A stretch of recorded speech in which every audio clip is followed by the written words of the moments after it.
In this video, we'll be looking at what's changed with the Polysynth in Bitwig Studio version 2. We're not going to be talking about the modulator section or the modulators because once you understand those in isolation, you can apply them to any device inside of Bitwig, not just the Polysynth.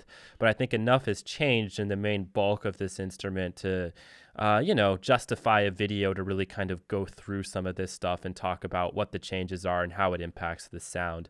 So let's go from left to right, and we'll begin in the oscillator section here. So we have a sawtooth wave. You'll see that we now have a pan control. And we can adjust where we want to put that in the stereo field. And then once we stack voices on top of each other and we apply a little bit of unison detune, I mean, even this is in some ways stereo, but it's changing every time because those phases are not lined up perfectly. If we want to put those in phase, this is now going to go right back to being mono. So adjusting the width isn't going to matter. But once we start changing unison, detune them out, and then as we turn this off as well, we'll get a much wider signal. If we want to bring that down and put it in mono, we can do that. And so this is mainly useful for when you're making a sound that you want to have a very low sublayer to, but you still want to kind of stack voices on it. You're going to take the width of that one on the low end, and you're going to kind of bring that down. And that way you don't maybe have to go in and use a multi-band FX to do that. To, keep that low end centered in focus and let the high end kind of breathe and do its thing. You can now make patches without needing to do any sort of multi-band effect processing. Up next, we'll be looking at the blend modes. And so with the Polysynth in version 1, the only mode we really had was the mix mode. And that basically acts as a perfect crossfader based on a percentage, not based on a decibel level. So it's not as if we're literally stacking oscillator 1 and 2 on top of each other here. We're just getting a 50-50 blend, meaning that the signal, if we have identical settings from one side to the other, you would normally expect when stacking two oscillators that it's going to get louder, but in this case it doesn't. It just compensates, so you get a percentage. All right, meaning that if we have one of these being a square, the other one being a saw, we're going to get that shape adjustment like perfectly. So it begins with a sawtooth. When we get to the center, we're going to have that perfect saw square thing. And then when we get all the way to the right, we're going to have the perfect square. All right. So that's kind of important, namely just that this isn't like a volume control. It is a crossfade control, adjusting the relative balance of the two of these.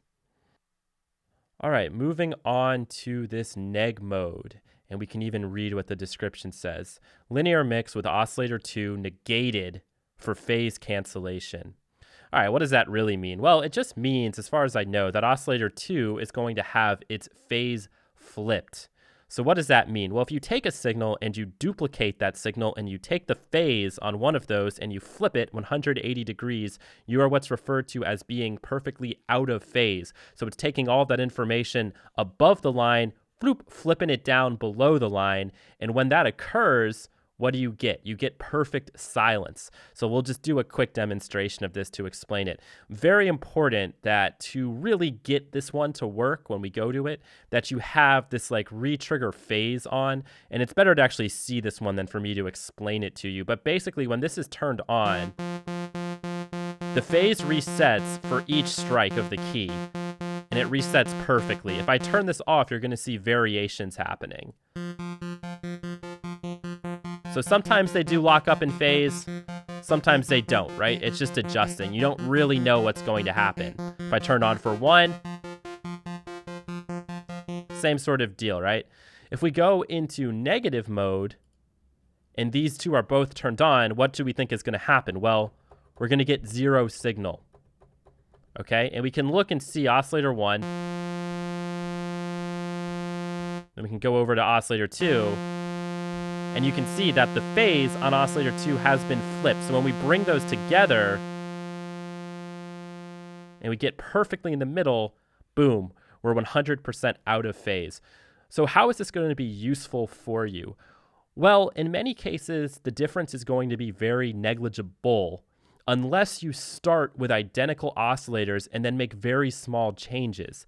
So any small change I make to oscillator 1 or to oscillator 2 is not going to put these perfectly out of phase anymore. They're going to be very nearly out of phase, but it will be different. So if I even just go and adjust the panning ever so slightly or extremely, you can see what's going on with our left and with our right. Okay? Very interesting. One's going this way, one's going that way.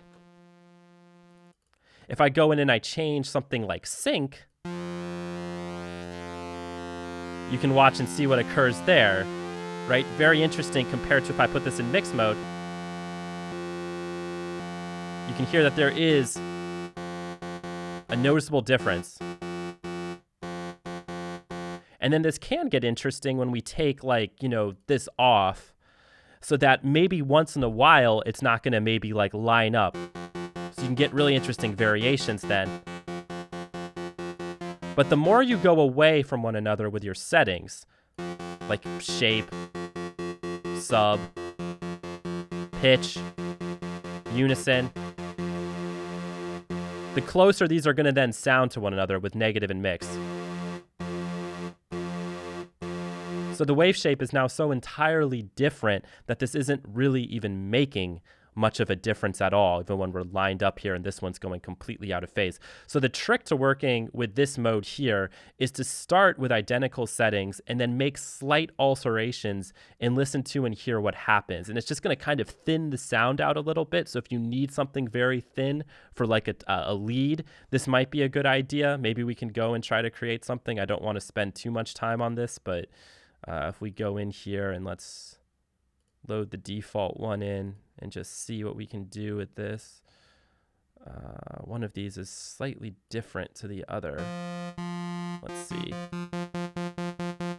Okay, cool. So we're now on this mode here. Let's slightly change something like, we'll put this voicing up to 4, we'll put this voicing up to 4, and we'll start by making these the same. So let's put this one in at 10. We're going to put this one in at 10, and again, we should get silence at the start, and now we're going to slightly adjust one of them.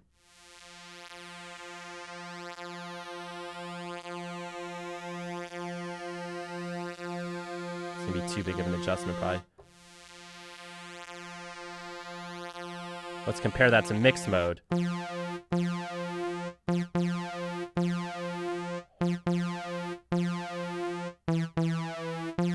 now let's turn these both off. Now we're gonna get something interesting. Maybe we'll put sync in ever so slightly on one. And that's even then too big of a difference there. So we'll do a pitch change. Really slight one. Let's try again, line them up really close. Put a little bit of sync on both, 480.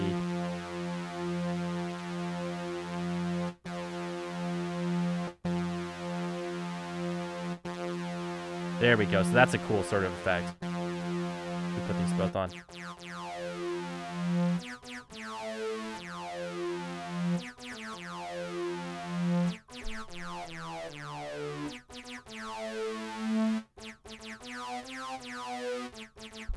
Let's listen to this in mix mode.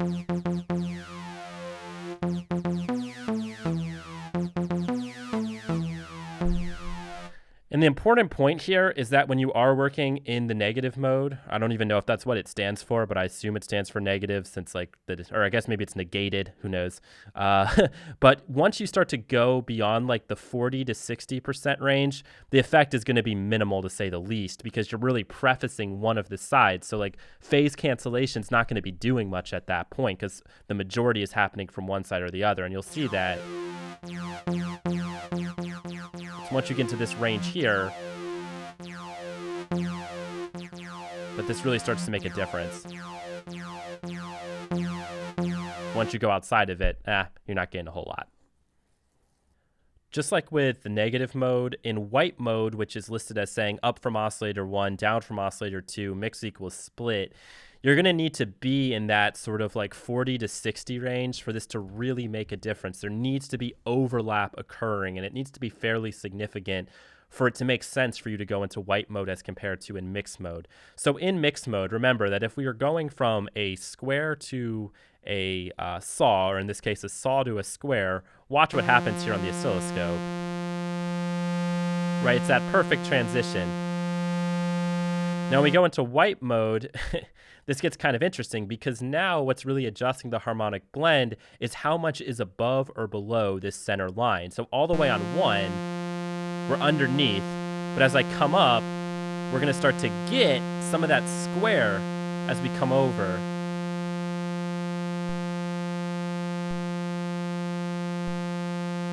So sonically, not a massive difference at this point, but you can see the harmonic balance as we get a little bit closer.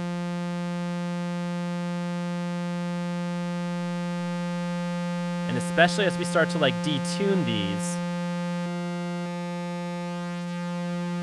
maybe add a little sync, add a little sub, do something like this.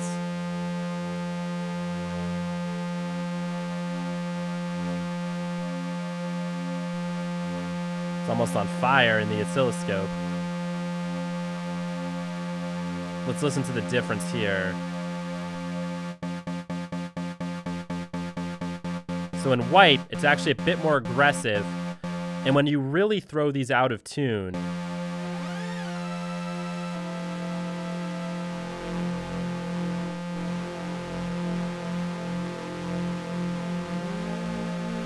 let's show this one like in a weird spot.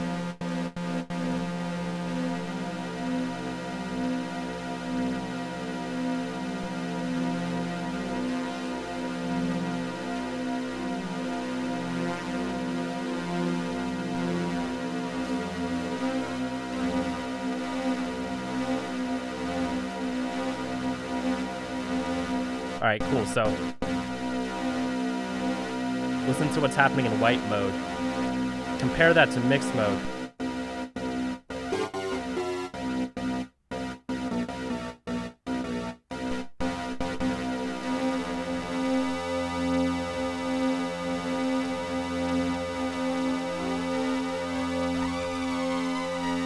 So imagine what would happen if you were to like put some modulators on these things.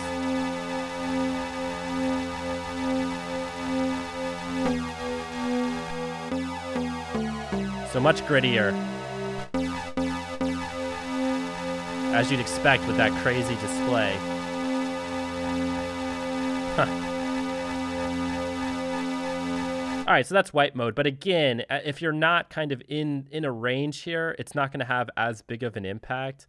But yeah, you can clearly hear what's going on.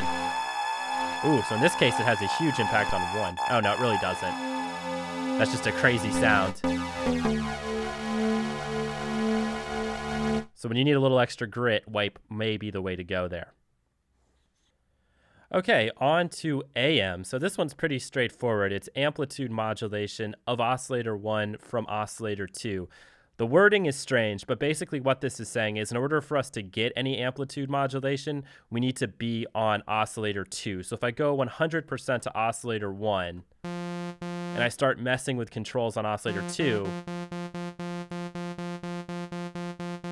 nothing is going to happen there. But if I go over to oscillator 2 and then start messing with anything, we're going to start to get some of that amplitude modulation happening. So this one's obviously a lot of fun.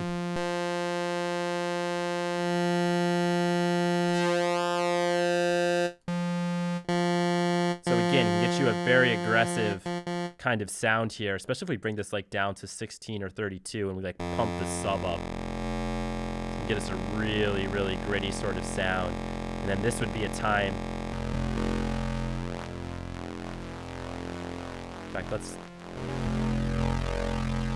There, that's what I wanted.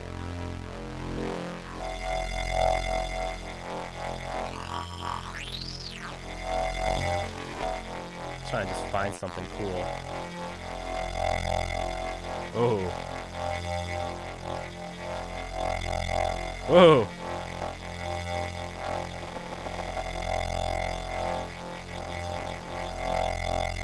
And this would be a good time to possibly use a little bit of that low pass or that high pass that's now been brought in, just to save us a bit. But I like it without it, actually. So we'll listen to the huge difference that this has from mix onto AM.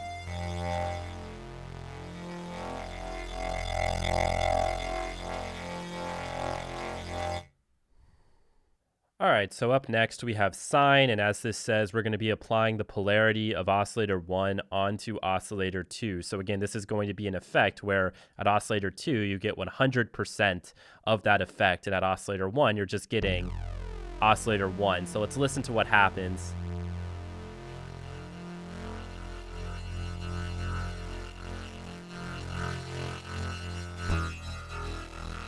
And so this is a really gnarly effect. And I imagine what would happen if we were to bring this in with some kind of a wave shaper.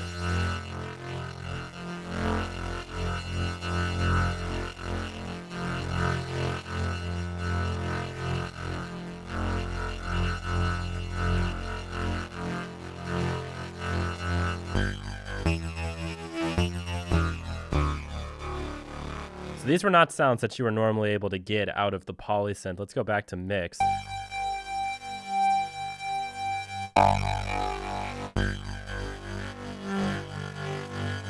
Right? A big difference there. All right, to make this explanation a little bit simpler for you for sine mode, I thought I would show you another more like theoretical example of what's really going on when we apply the polarity of oscillator 1 on oscillator 2. If our wave shapes are identical, a polarity shift should really make no difference whatsoever. And you can see that it doesn't. Right? But the minute we start to change the shape relative of 1 versus 2, you'll watch and see the impact that it tries to make. So let's go and bring this up an octave, and let's start to add in a little bit of sub, and let's change the pulse width on that. And now we'll watch and see what happens. This is just oscillator 1.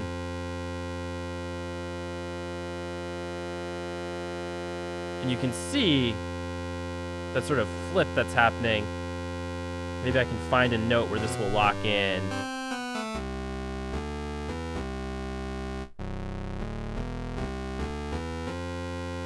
All right, that really is kind of the best one, isn't it? Maybe let's make something that looks a little bit nicer in here.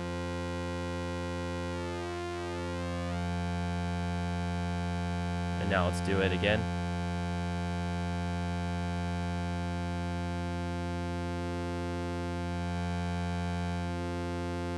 Yep, so you can see it's just gonna really, this one more than anything,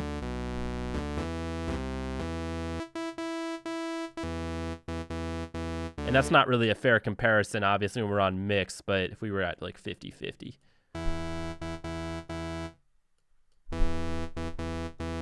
Just more variation in the sort of shapes you're able to achieve. This one is very easy to use, definitely one that you can use with almost every patch and compare and contrast if your wave shapes are in any way different. And again, once you start to add in modulation to these things, it can get really, really interesting really quick.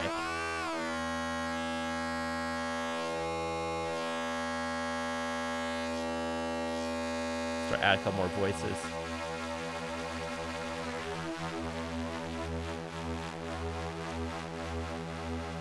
So maybe we just want a touch of it.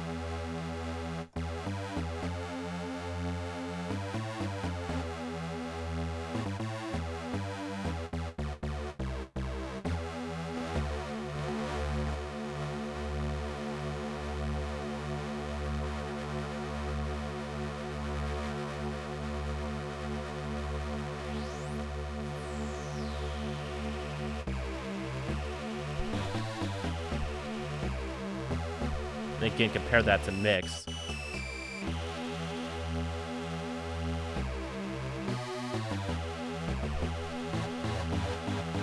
So that's when you can definitely get away with just experimenting with your heart's content.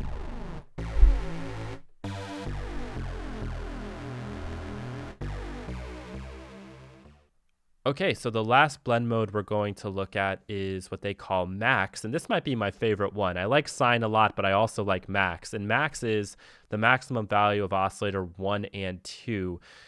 But that's deceiving. That would lead you to believe that what we're really doing is just stacking these two on top of each other. And so instead of it going from like here to the middle value to get, you know, a blend of these two, that we're just going to go from here to here. But that's not what's happening. And I'll show that to you here in a couple of examples.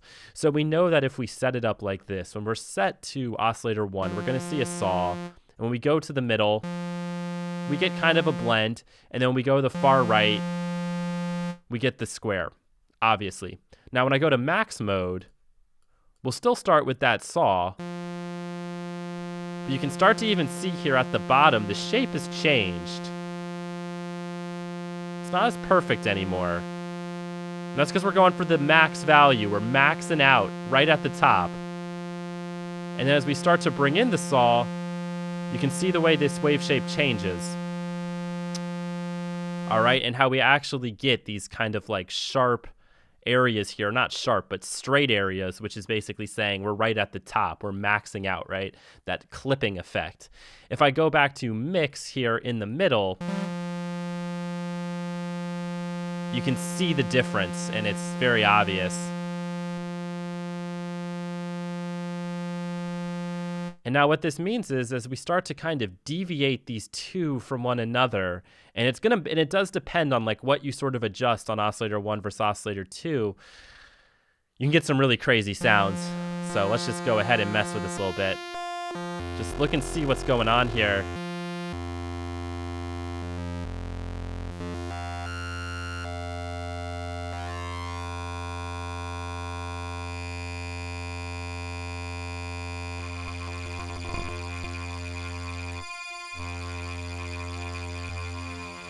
So really, I should do the inverse of this.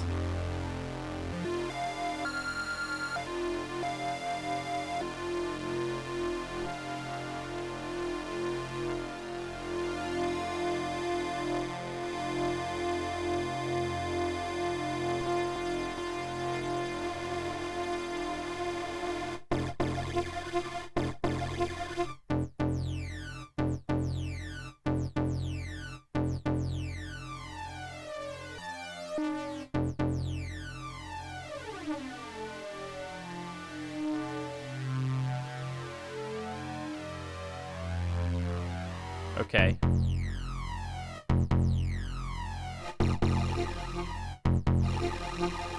So this is when we're at full max value, and I would probably never use the sound like this, but as a quick, like,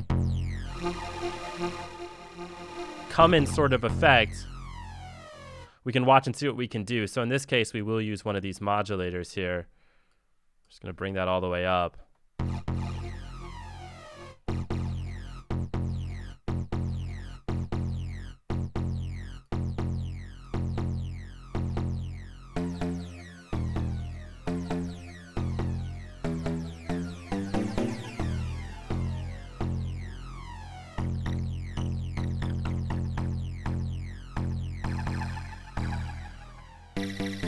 Let's go up a couple octaves. And now just compare it to mix mode.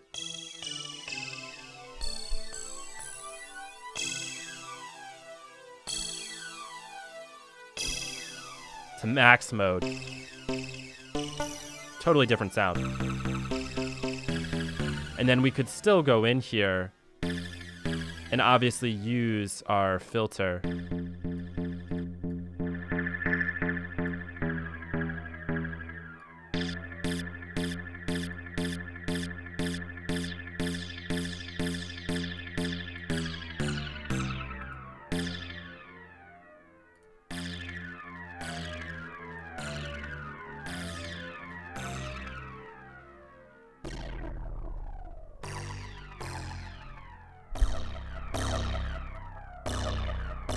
Try a different one of these modes.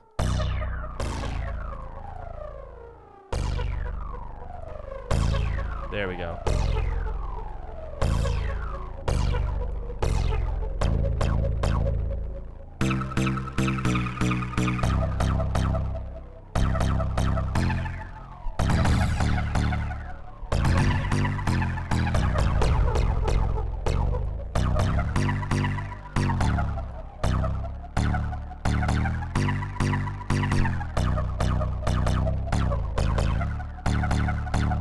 Would probably even be useful to like put some kind of a modulator here on the pitch as well. Maybe use the exact same one we just used here. Although we will have to go in and change the envelope a little bit. Got to make sure the sustain goes down.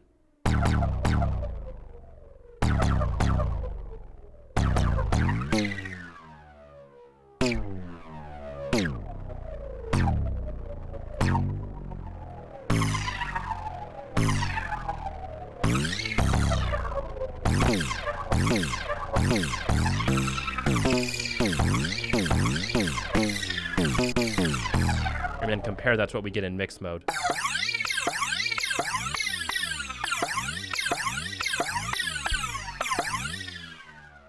Very, very different, and a very cool oscillator blend mode. Excuse me, I got so excited I started choking.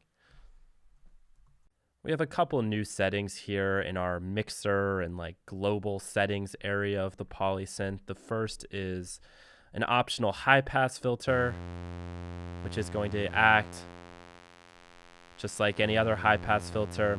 And when you start to use some of these blend modes, it is possible that you'll start to kick up some stuff happening, you know, down in the sub range, below human hearing, way down below 20 hertz. And so when you start to get experimental, you might want to turn that on just to be safe. And this will control the high pass filter's resonance. So nothing new here, something we're very familiar with. Up next, we have a pre-filter drive control. And this is not a drive control where like if you really push it, you're adding like any kind of like a harmonic distortion. All you're really doing is turning the volume up. So if you were working in negative mode and things were like very, very quiet and you wanted to really kind of get more out of one of these like wave shapers on the filter, that would be a time to use drive. But the drive, and I did a test with this using the tool control and the drive control, all it is a volume. And when you get really hot, you will start to get some of that like aggressive clipping. But that's going to happen if you just use the tool device as well. So it is possible that you could way overdrive things if you wanted to, but it's not like just a little bit of this is going to be giving you anything else, like harmonically speaking. So that's really just a volume control if you need to be louder going into the filter. So one control that actually will adjust the harmonic balance is the feedback. So when you get this to feedback on itself, you can watch and see that at the top, you're starting to get a squaring off effect. Right in here, then we might need to bring in our high pass filter when we go too far with it. But this is acting more as like a distortion control, like a clipping at the top. And so you're like clipping off the top of the wave shape. You're getting more of like that square off. That's what feedback is going to do. Again, worth experimenting when you have your other settings in play. So last, but certainly not least, we're going to be looking at the post-filter wave shape options. And now in this case, I'm not necessarily sure what all of these are doing, but we'll go through them, we'll take a listen to them. And obviously the main point I want to get across to you is that when you combine things like the filter wave shape with your different blend settings here, and even with like the high pass filter and the feedback, the amount of sounds that are possible in this instrument has really increased exponentially to where it was before. Are all of those sounds going to be usable? Maybe not, but you are going to be able to get a lot more sounds, and that's always a good thing. So it doesn't seem like a lot has changed, but as you've seen, the variation that we can get, especially in like wave shape, is really, really ratcheted up a pretty high degree. And when you combine that with a couple of these modes in here, plus all the different modulator options, you're really going to be able to get a lot of crazy and interesting sounds. Maybe at some point they'll add a second main filter. I don't know. But for now, I'm pretty happy with how cool this is. So this is the sound we're going to work with. And we're going to run this into the different modes. So we'll begin with the soft, and soft actually just turns things down. Okay? It doesn't even seem as though it's like just softening the upper ones, which is what I thought it was going to do. It seems to actually bring everything down consistently. So I'm not sure how that really is different from output. Maybe we'll hear something if I change this and then try it with soft.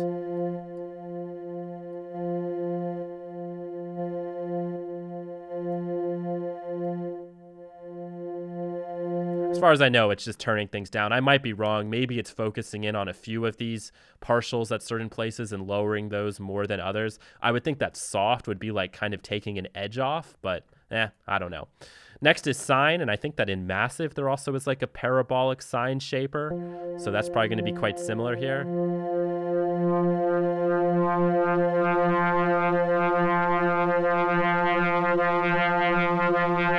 So you can see what this one does is it actually lessens what's going on here at the fundamental, and it boosts some more in the middle.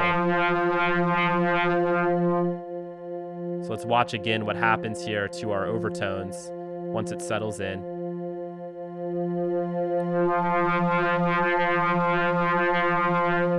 Okay. Let's move on to the next option, which is going to be second. So this is actually going to be hyping up your even ordered harmonics, I believe. So let's watch and see if that's true. So this is 2, 4, 6.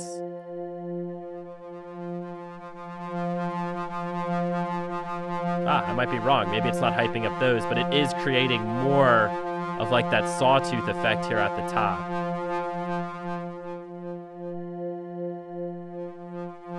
I like this one a lot.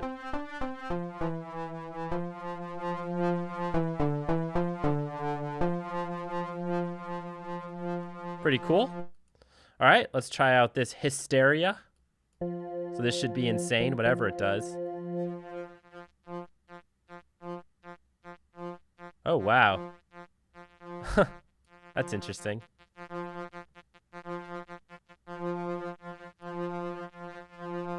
So that would be something to definitely consider automating. Let's let more through.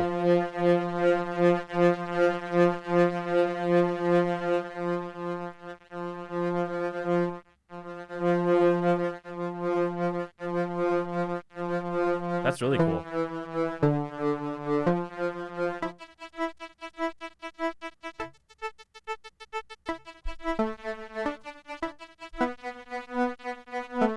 So this one's also dependent on the note that you play in. I like that. That's pretty crazy.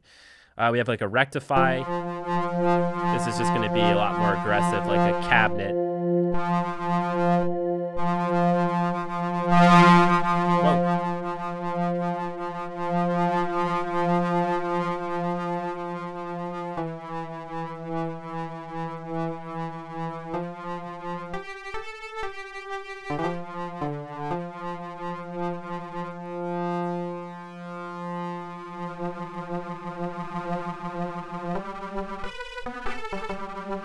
Pretty cool.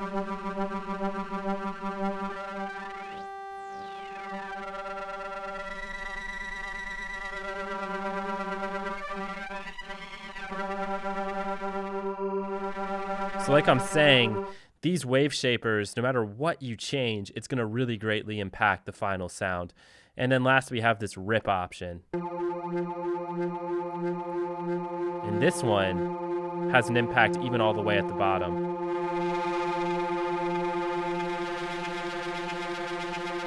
So you can really see that it is like ripping what we have going on here. This is crazy.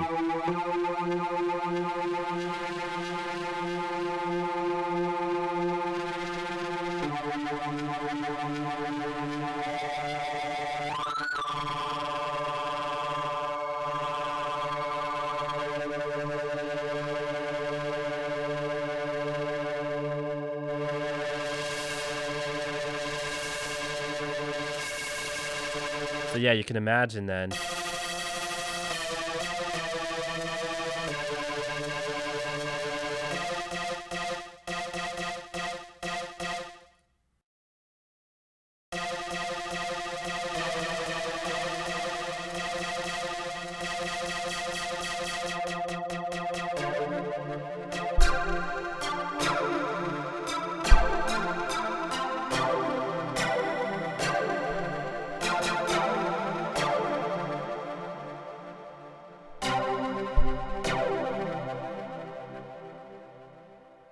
So there you have it, the new features in Bitwig Studio's Polysynth. Have some fun with that one.